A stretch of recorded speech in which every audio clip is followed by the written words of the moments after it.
So let me start just by doing with the stuff we did last.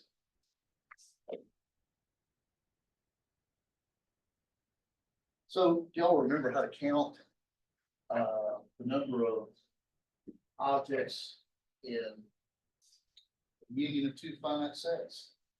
So just count all the stuff in A separately and B separately, and then what do you got to do? You got to toss the stuff to double count, right? Anything that's in A and B, you counted twice.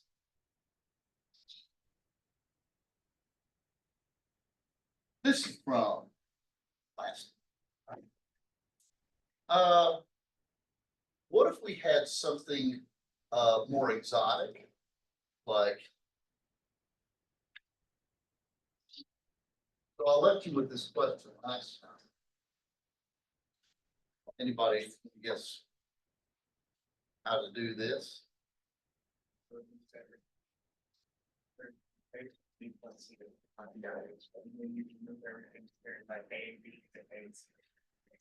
Right, so you're making double count set up.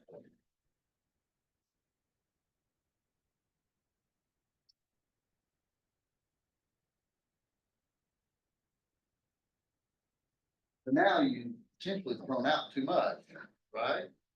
So what do you do now? You add back the stuff that's in all three of them.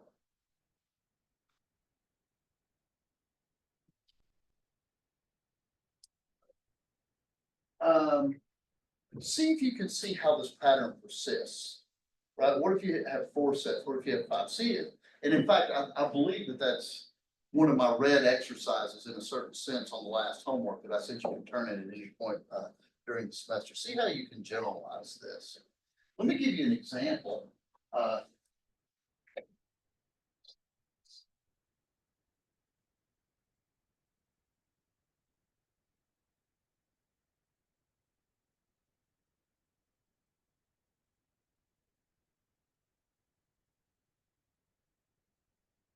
Everybody plays cards, or move standard pack of cards. And I'm gonna do ace is 1, 2 is 2, 10 is 10, jack is 11, queen is 12, and king 13. So everybody knows what face cards are, right? You got 4 suits, 2 suits are red, 2 suits are black, and there's 13 ranks, so there's 52 cards, right? So I want to do the following. Let O equal the odd cards.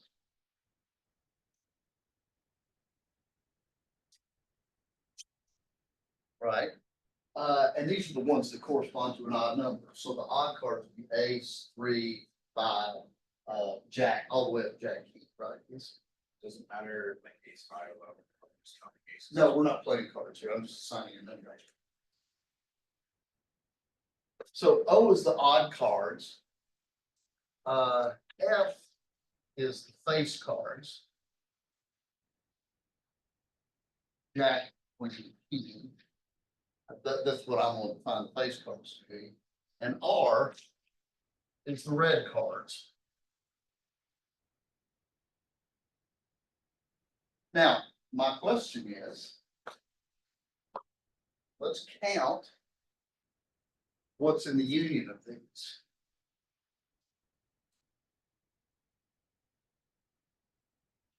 Odd, union, face, union, red. Okay, well, let's see. This should be odd plus face plus red. And we need to toss out the odd face cards and the odd red cards and the face cards that are red. But then we need to toss out potentially too much.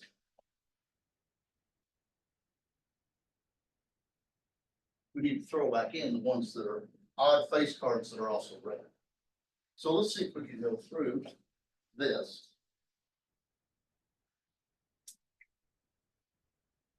How many odd cards, per my definition here, how many odd cards are there?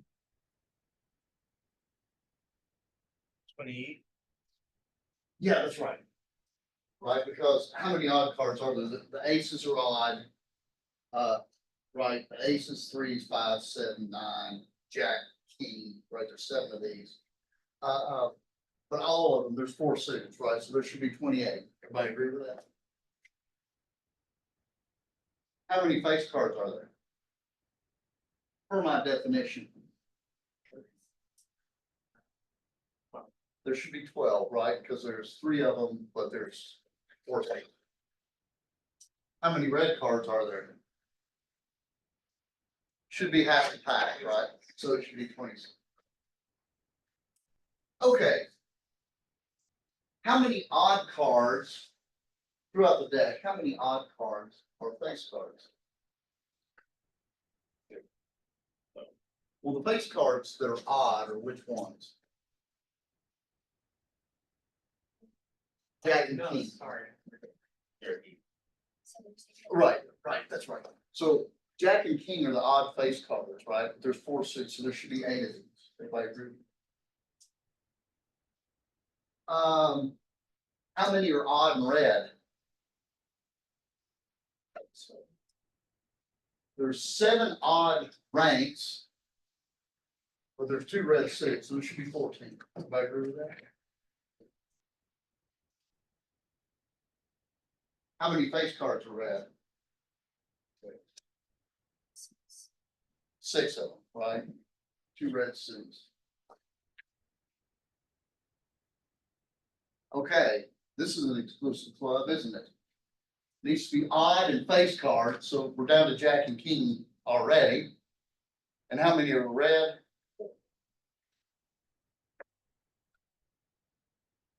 So what does this come to? That's 40, 66 minus 22 is 44 minus another 2.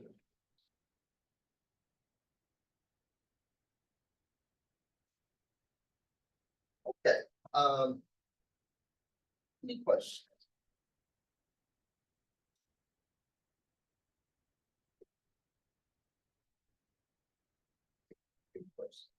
Okay, let me give you a theorem. This is more counting. This is what we call 245.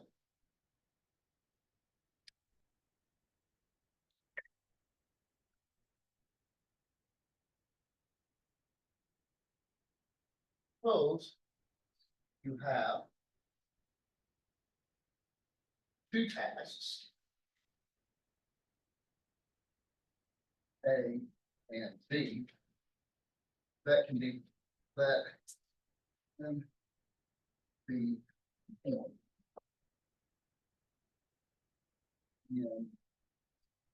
him and in ways respectively. And what I mean by this is I can perform A in ways and B in ways. Then there are blank ways to perform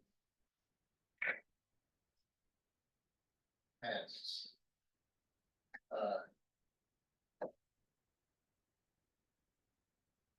How many ways are there to perform the task in hand?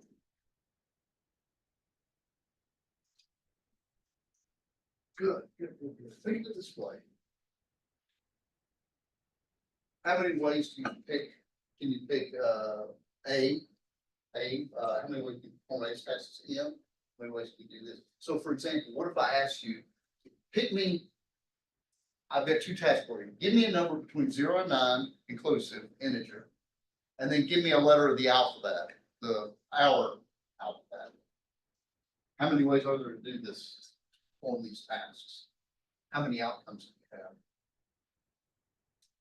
How many ways can you do your first task? Pick me a Pick me a digit between 0 and 9 inclusive. 10 ways, right? Everybody agree? How many ways are there to do the second task? Give me a letter of the alphabet. 26. So we've got 10 ways to do the first task, 26 ways to do the second task. There's 260 ways. So there's 260 ways that those two tasks in tandem can be. Everybody okay with it?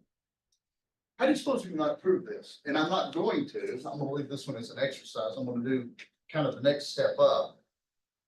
But how much you do this? Yeah. You could imagine two lines. You could imagine like you have a number of lines, that's like points. So for the alphabet example, you would have 26 points. And then for the pen example, for like. Well, that's right, and that gives a very good picture, but how much you prove it? Can I induce? Yes. Kind of like that. Right, but this is counting elements and sets. How do you do that? Why don't we do inductions, right? Let's do induction on the number of ways to do the task A, right? The base case is easy, right? Because suppose there's only one way to do task A, then essentially there's no choices to be made here. And so if there's only one way to do task A, but you could do task B in ways, there's clearly in ways to do the task A and B in tandem. Because since there's only one way to do A, it's like you're not doing it at all, right? Now, assume that if there's n ways to do A and n ways to do B, this is the answer. Now move it up to the next step. Suppose there's n plus 1 ways to do A. And we'll see this. I'm gonna prove sort of the next step here. Here's a more general statement. I'm gonna depend on this, so practice doing that induction.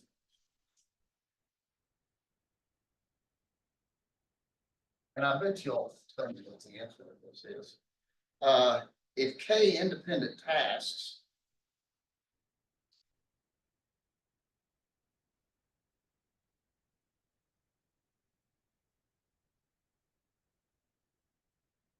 problem T1, T2 up to TK can be performed in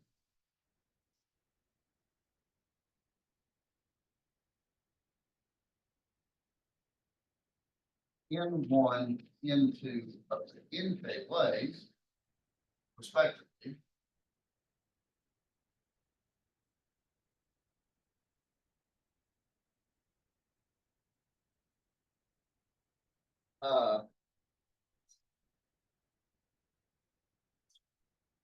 Then the number of ways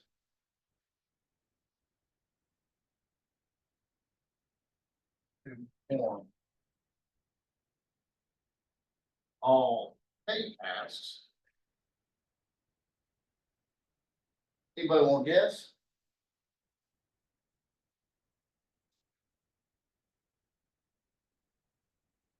Just multiply, right? And here's some notation if you're familiar with this. Let's say J1K of N. This is just like the sigma notation except for multiplication. This just means multiply starting 1K and 1 within 2 whole way.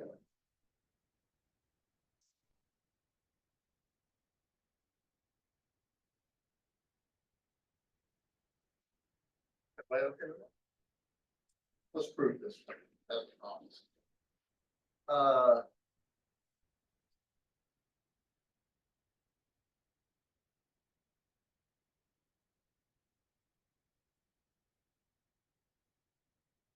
I hate writing this. I don't look for blowing off, but here's what happens in N=1. You've only got one task to do, and it can be done in N1 ways. So how many ways are there to do this? N1 ways, right? That's easy.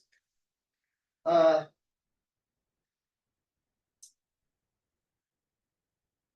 about the case N=2? What about 2 tasks? Where do we get that from? This is where I'm cheating a little bit and on you. isn't two tasks theorem 245?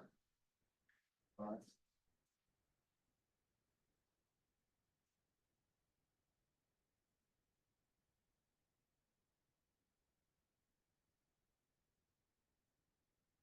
But basically, my inductive step here will show you how to put theorem 2.5.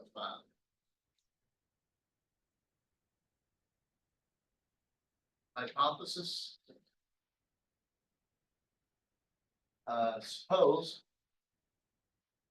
for some, say m greater than or equal to, we have that if P1 PM can be formed in M1 of the n ways, then there are M1 into in M ways to perform all.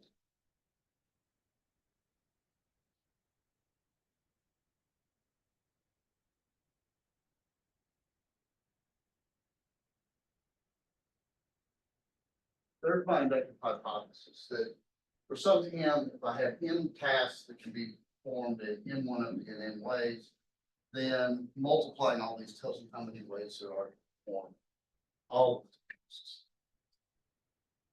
Now suppose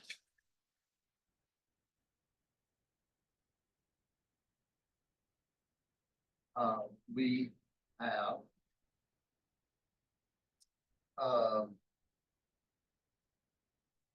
now suppose we have m+1 tasks. P1, P+1, that can be performed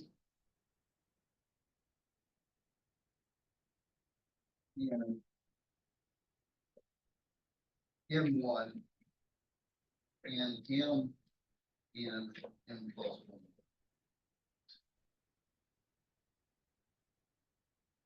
We need to show that performing all the tasks is like this. Any ideas on how to do this?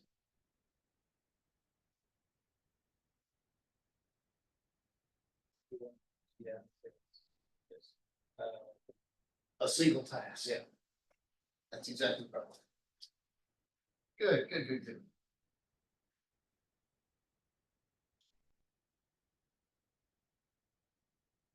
Let S be, well, I'll call that be the task of performing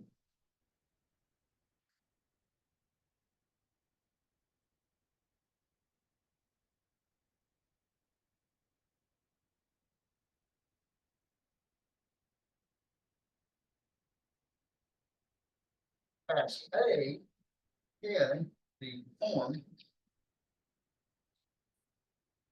in exactly how many ways?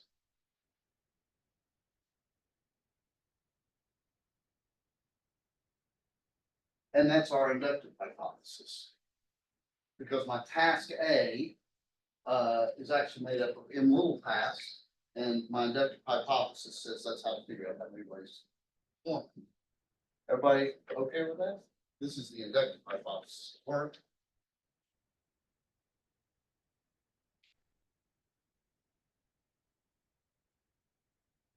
And how does this help?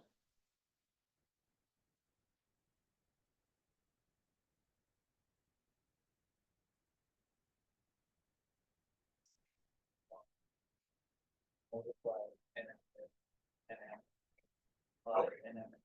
plus one, I can find the place as a plus one.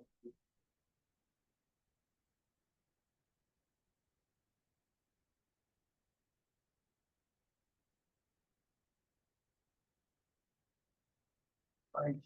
Now we only have two tests, A and Tm plus one, right? This takes care of the way all the handle first in tasks. Everybody agree with that? And so, how many ways are there to perform this? N1, N2, up to Nm, and how many ways to perform this? Nm plus one. And which is the base case, it equals to.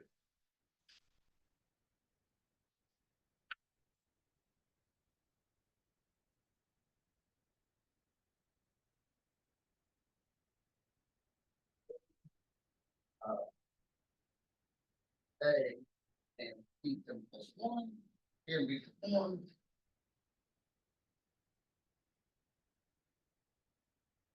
In N1, N2, up to Nm, and N plus one ways.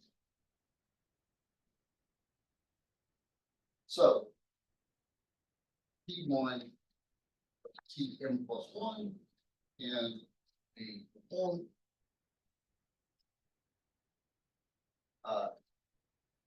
All right, fancy notation.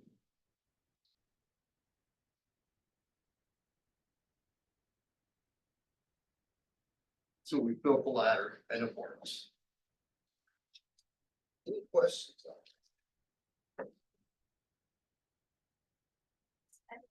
To like the base case or that's. Yeah, it needs to be a base case because the first one is easy because there's just one set. This is the one that actually shows you how to multiply out two different sets. And actually it is theorem. I cheated a little bit because it's the previous theorem, so you have to prove that as well. All right, well, given theorem 2.4.5, then we're good to go. Okay, other questions? Okay, so let me give you a definition. We're going to talk a little bit about permutations and combinations.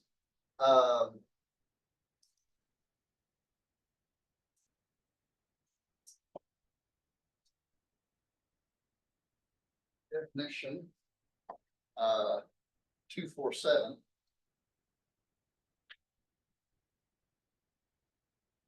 A permutation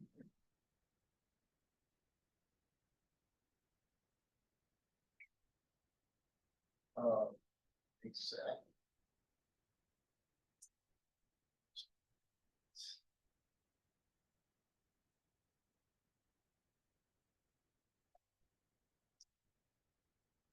is a rearrangement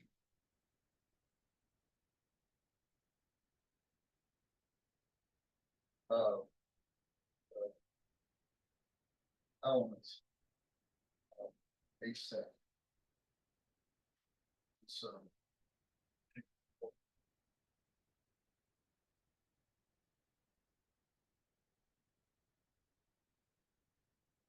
So for example, let me give you some examples just to show you what I mean.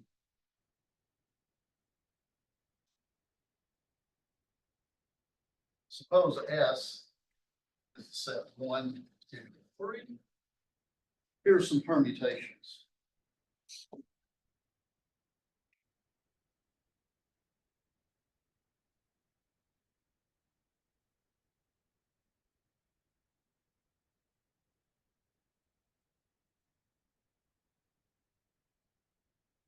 So notice all these sets have the same element, but I put them in different orders. And this is what a permutation of things is. It makes them up in perhaps different order. Notice this one is the same as the original, same order. That's a permutation as well. It's trivial, but it's still a permutation. Notice that every one of these sets has 3 elements, just like the original one, but they're perhaps in a different order. By the way, how many different permutations of this are there? Good. So 6. Let me give you more general theorem. See if y'all can guess this one.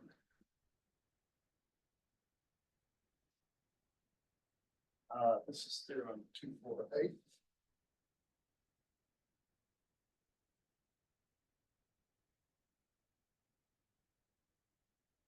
Suppose S is a set and the number of elements in S is n.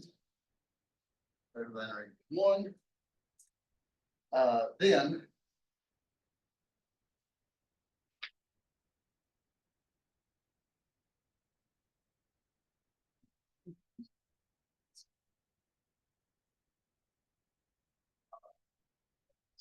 Yes. Anybody, yes? It's in.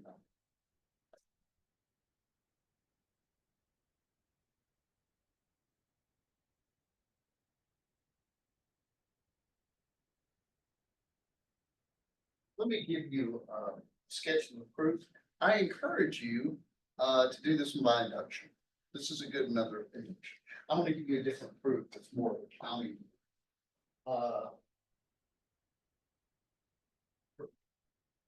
Exercise, try by induction. But I'm gonna give kind of,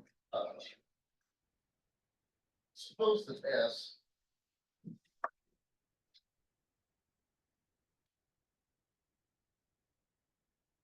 So I'm sort of using functions here, we'll come to this later.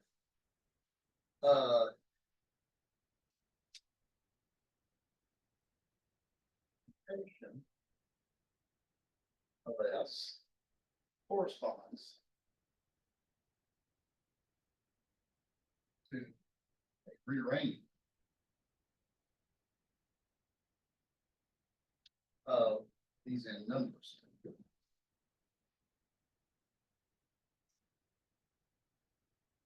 So how many ways are there to do this?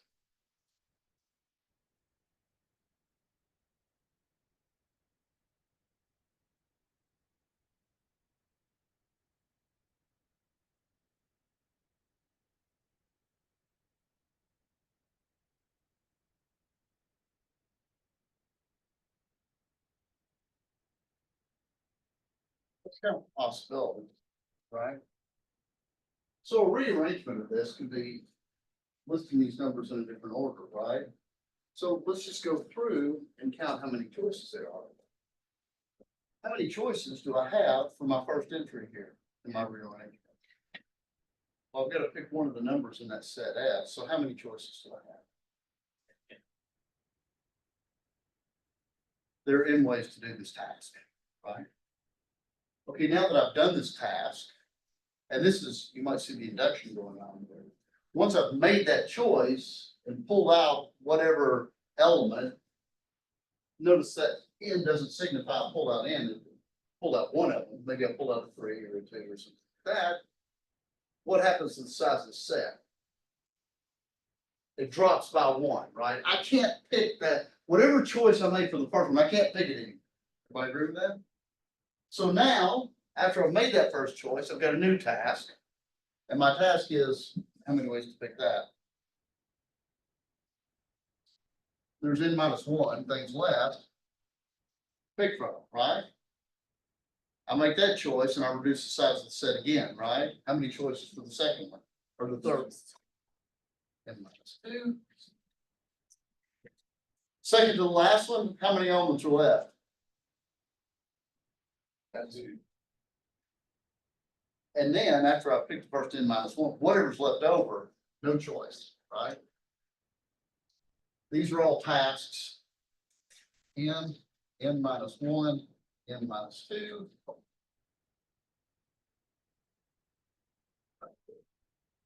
See if you can do that more formally by induction. Any questions on this?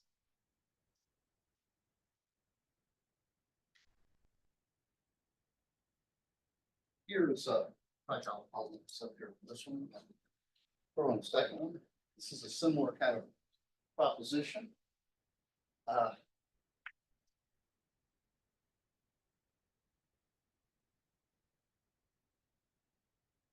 The number of permutations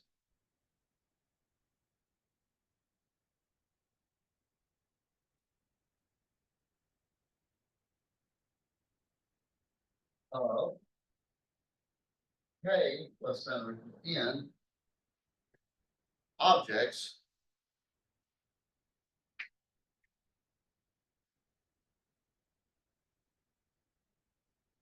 from set n objects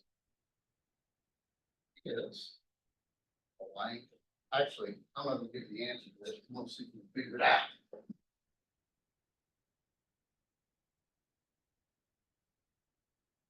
What do I mean by permutations? Well, let me give you kind of a quick example to warm up.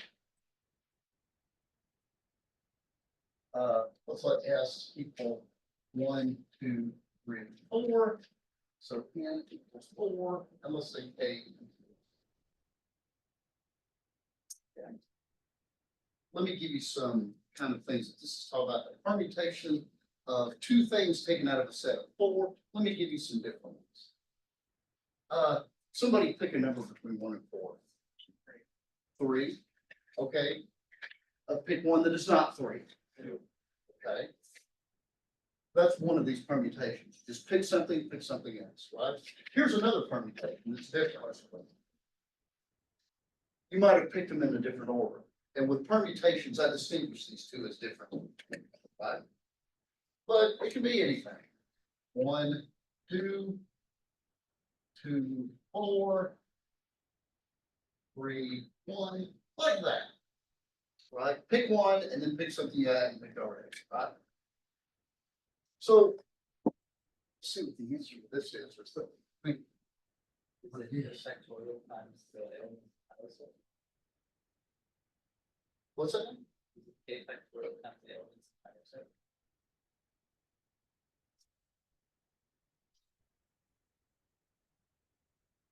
I'm not sure. I'm not sure how to interpret that. Well, let's kind of go through it. Let's see what we do. How many choices are we making? K, right? This is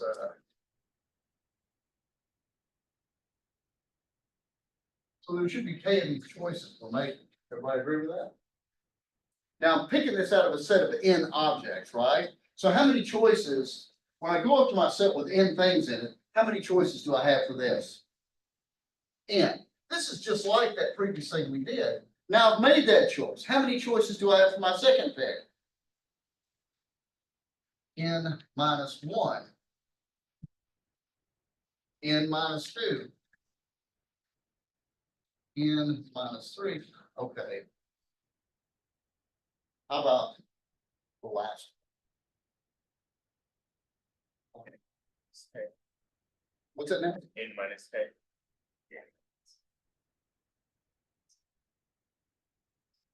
I think it might be n minus k plus 1.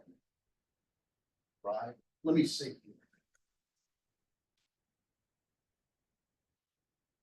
The question is, how many numbers are here? Right? Because remember, this has to be case choices, right? How many numbers are here? K. So this is 1, this is 2, this is 3. So how many are here? Actually, it's K plus 1. It's n minus k plus 1. Do I agree with that? Right? Because, for example, if you just stopped here, if you subtract n minus 1 is 1, if you subtract,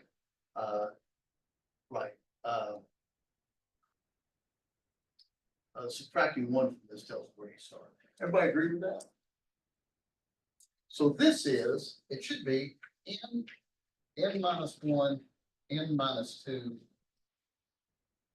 n minus k plus 1.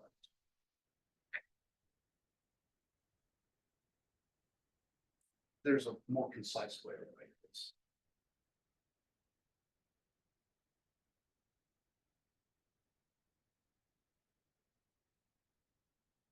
Let's see what happens here.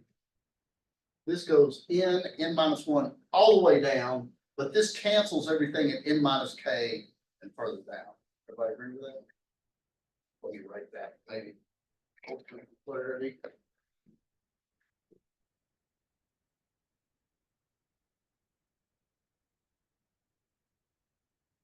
This is n minus 1, n minus k plus 1, n minus k, n minus k minus 1, 2, 1. And on the bottom, we have n minus k, n minus a minus 1 to 1. And notice there is this incredible orgy of cancellation here, leaving you with this right here. Everybody agree with that? So mathematicians love to write this a little bit.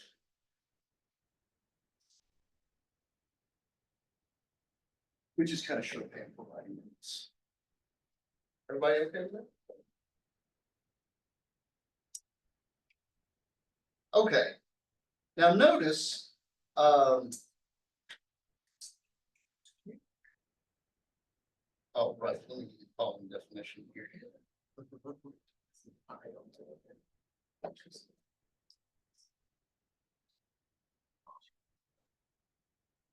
Here's something probably more common than this.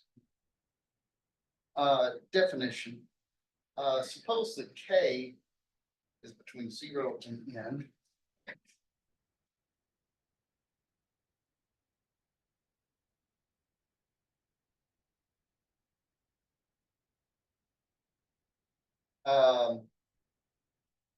The notation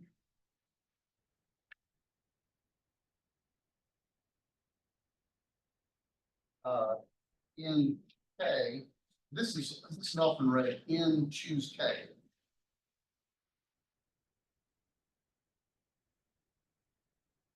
Or the number of combinations of K objects chosen from N. This is the number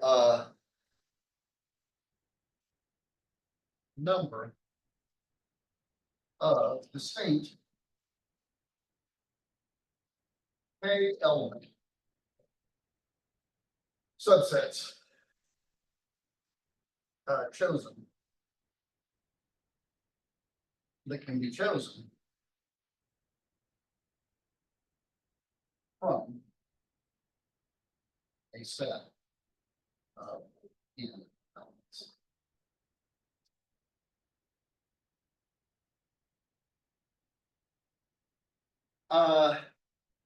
This is also called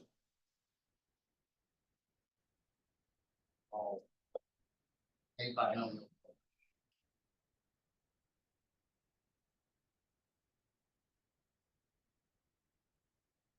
How many of you have seen this notation before?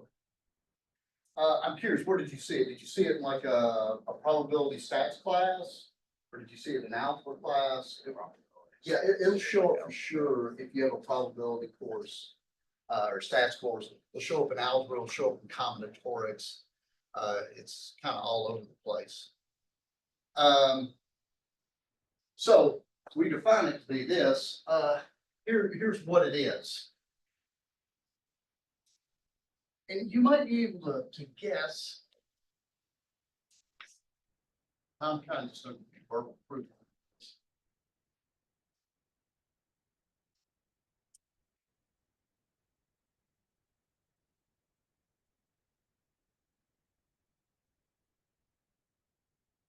Yes.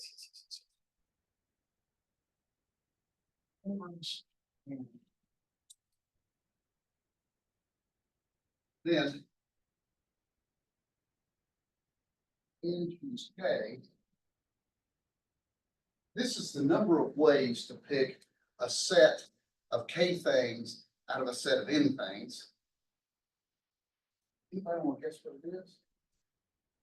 I'll give you a hint. It's close to this. These are permutations. These are all subsets of K things, but I say things like the set 2, 3 and the set 3, 2 are the same, right? Do I agree with that?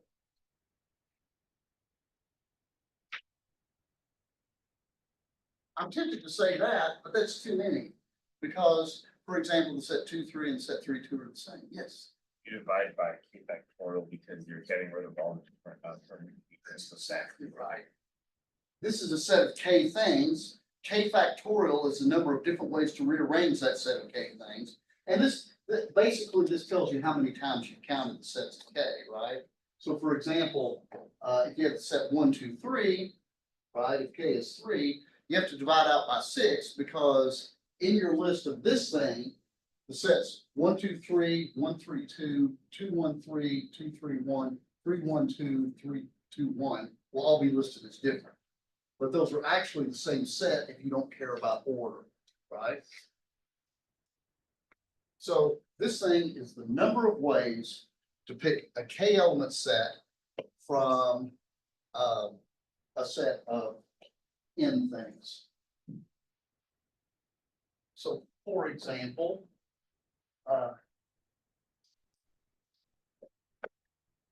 it looks like there's 18 people, 19, so 19 people. If I wanted to say, okay, we're going to, I don't know, we have to go on a dangerous math mission and we need 4 of our best here. And it's so dangerous that you need to draw straws because it's not fair to have somebody do this. And I said, okay, how many, we need 4 people to go on the A team, right? How many ways are there out of the 19 folks in here to choose a team of 4? 19 choose 4, right? So.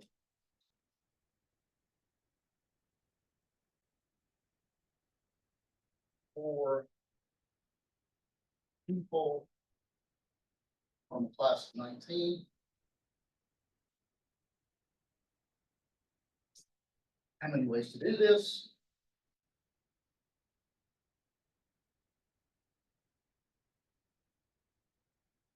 Look at that, I'm already impressed.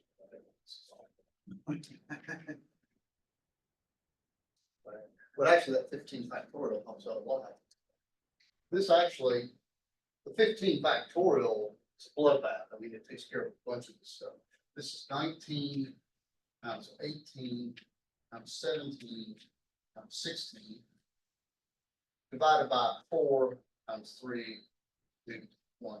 Actually, it's amazing because it's not really clear that this is always an integer, but it is. By the way, you can prove that this counts the sets inductively. You can do it combinatorially. There's a lot of different ways you can do this, but this turns out to be something that's a lot more practical. Like it's 19 prime, that better be there. Let's see, that 6 will take out that down to 3, and that 17. So it's 19 from 17 times 12, which is a lot, but it's a lot less than 19 factorial. Right?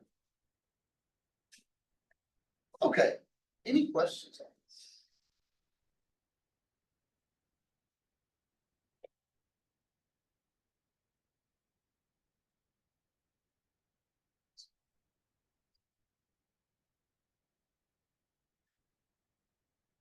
So theorem. Oh,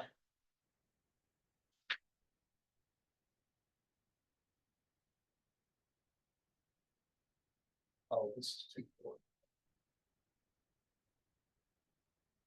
I'm willing to bet this is called binomial theorem.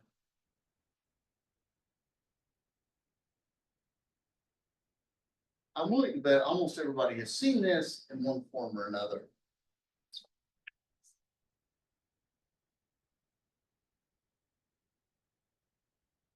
For all real numbers A and B, you can make this polynomial variables as well, but it doesn't matter. A plus B to the n is the sum. K equals 0, n choose K, A to the n minus K, B to K. How many of you have seen binomial theorem before? Right, this is, so write this up more dramatically. This is A n plus n choose 1, A n minus 1, B plus n choose 2, A n minus 2 B squared plus n choose 2, A 2 B n minus 2 plus n choose 1, A B n minus 1 plus B. Here I made, actually follows from the formula too, but n choose 0 is 1, right?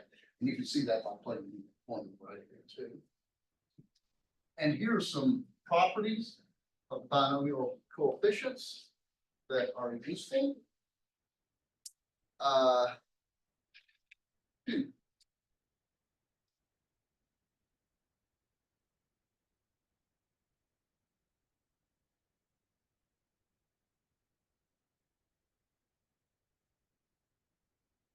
I'm not gonna prove this because I'm gonna prove it.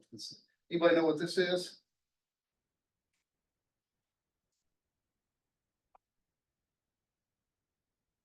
Let's assume that you already have the binomial theorem. Can you tell me what that is? What happens when you add up all the binomial coefficients? N choose 0 plus n choose 1 plus n choose 2 all the way up to n choose n?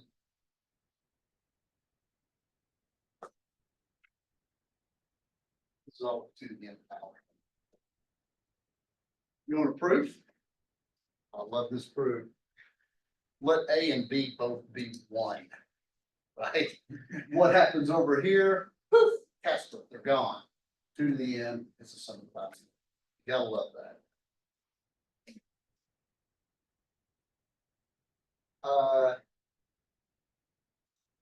N choose k is equal to n choose k minus, I'm sorry, n minus k.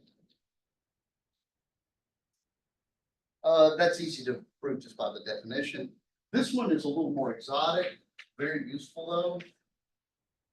N choose k is, oh, I've got conditions on this one. N minus 1 choose k.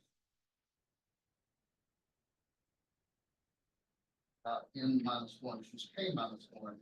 And here, as you can see, since I dipped down to k minus 1, I'm gonna need this.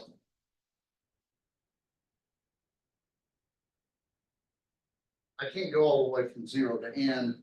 I've got to have k to be at least 1 and less than or equal to n minus 1. Yes, Why is that choose K equal to then choose minus K? right. All right, we'll prove that. And we'll prove.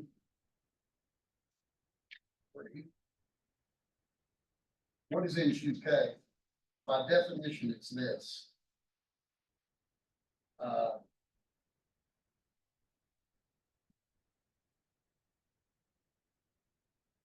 Correct?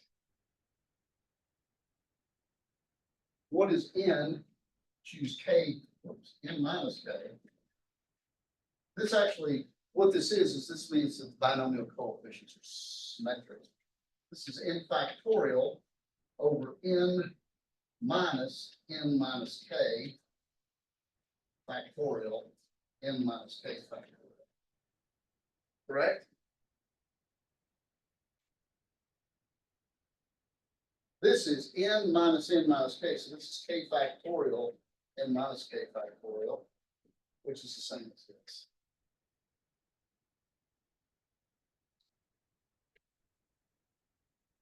How many of you have seen Pascal's triangle? Pascal's triangle gives you binomial coefficients.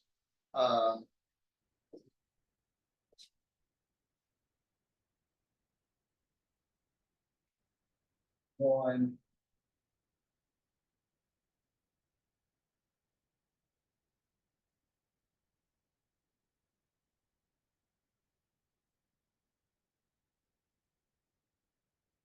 See what we're doing, like 1 plus 1 is 2. You've always got the ones out here, and to get the interior terms, 3 plus 3 is 6, 1 plus 3 is 4, 3 plus 1 is 4 is 7, right? The theorem we just did basically speaks to symmetry.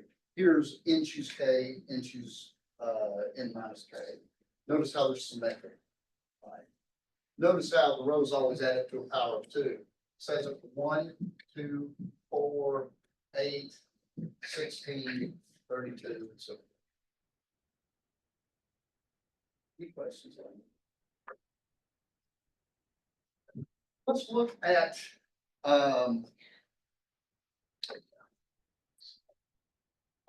if you like, I challenge you to prove the binomial theorem. Number 1, straight up by the definition of n choose k. Also do it by induction. I was going to do it that way, but we're not going to have the time. I will prove number 4. If you want to prove the binomial theorem in the review session, we can do that. Let's look at this.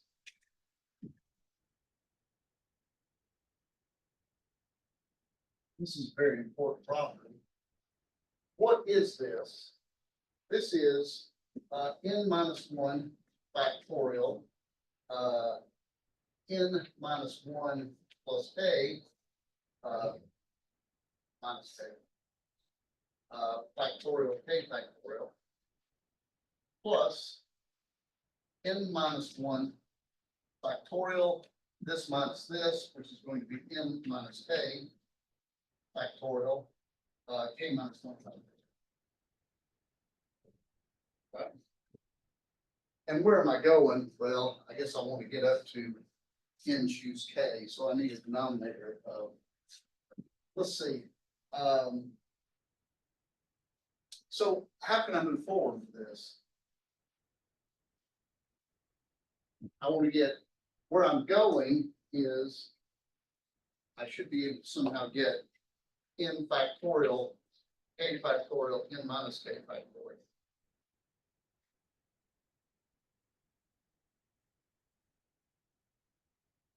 So I need a denominator of k factorial n minus k factorial. This one almost works, right? But I've got a k minus one here. So let's fix this by putting a k here and a k here, right? And I want my denominator to be, I've got the k factorial here, right? But I don't quite have this. So let's do n minus k, n minus k. So my new denominator here, n minus k times this is n minus k factorial, k factorial. This is n minus k, n minus one factorial. And I've got the same denominator here, because this is n minus k, k factorial.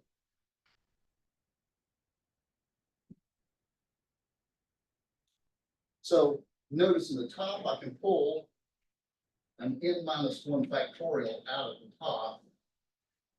And this leaves me with n minus k plus k.